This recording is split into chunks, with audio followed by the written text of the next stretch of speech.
হৰিনামৰ মহিমা। হৰিনাম জপ কৰিলে কি হয়? নাৰদ মুনি আৰু নাৰায়ণৰ কথাৰে।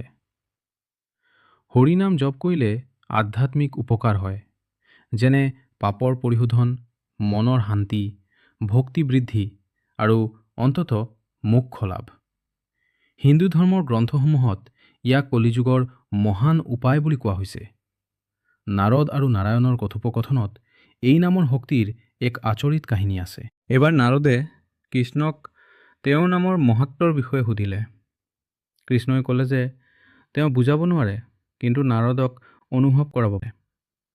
কৃষ্ণই নাৰদক নিৰ্দেশ দিলে এটা কৃমিৰ কাণত ওম নমো নাৰায়ণ জপ কৰক। নাৰদে কৃমি এটাৰ ওচৰলৈ গৈ হৰি হৰি বুলি ক'লে। কৃমিটো হৰিনাম শুনি তৎক্ষণাৎ মৰি থাকিল। কৃষ্ণই পুনৰ এটা পখিলাৰ কাণত হৰিনাম ক'বলৈ ক'লে। নাৰদে আগৰবাৰৰ দৰেই কৰিলে আৰু তাৰ লগে লগে পখিলাটো মৰি থাকিল। ইয়াৰ পিছত এটা হৰিণৰ কাণত গৈ ক'লে, হৰিণটো লগে লগে মৰি থাকিল। তাৰ পিছত এটা গৰু পোৱালিৰ কাণৰ কাষত গৈ ক'লে, ওম নমো নাৰায়ণ, আৰু লগে লগে সিও মৰি থাকিল। নাৰদ চিন্তিত হৈ পৰিল আৰু কৃষ্ণক সকলোখিনি বিৱৰি ক'লে। তেতিয়া কৃষ্ণই হাঁহি মাৰি ক'লে, তেন্তে কাশীৰ ৰজাৰ নৱজাত পুত্ৰৰ কাণত গৈ একেখিনি কথা কোৱা। নাৰদ ভয়ত কঁপি উঠিল, কিন্তু তথাপিও শ্ৰীকৃষ্ণৰ আজ্ঞা পালন কৰিলে।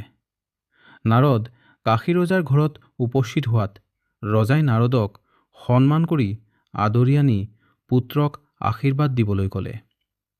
নাৰদে তেতিয়া কৃষ্ণই কোৱাৰ দৰে কৰিলে, কিন্তু লগে লগে শিহটো উঠি বহি ক'লে, হে মহান নাৰদ, আপুনি মোৰ পূৰ্বজন্মসমূহত এই মহান হৰিনাম শুনাৰ সুযোগ দিছিল আৰু মোক নিকৃষ্ট যোনিসমূহত দুখ ভোগ কৰাৰ পৰা ৰক্ষা কৰিছিল।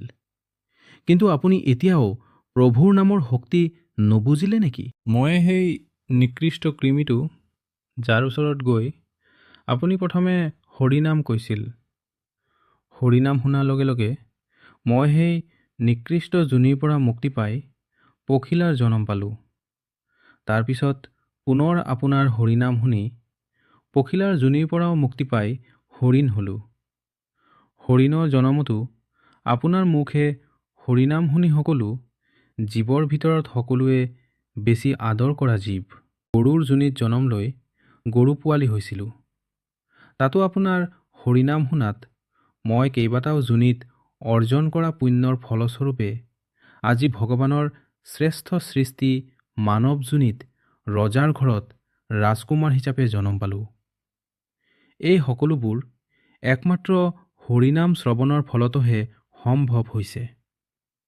নাৰদে এতিয়া বুজিলে যে পূৰ্বজন্মসমূহতহেই কৃমি, পখিলা, হৰিণ আৰু গৰু পোৱালি হিচাপে জন্মা জীৱৰ আত্মাটো আজি জীৱ শ্ৰেষ্ঠ মানৱ শিহৰাত মা হৈ পৰিল। প্ৰতিবাৰ শুনা হৰিনামে তাক উচ্চ জন্মলৈ লৈ গৈছিল। নাৰদে এনেদৰে হৰিনামৰ শক্তি আৰু মহত্ব নিজ চকুৰে দেখি আচৰিত হৈ পৰিল আৰু হৰি হৰি বুলি কৈ স্বৰ্গলৈ প্ৰত্যাৱৰ্তন কৰিলে।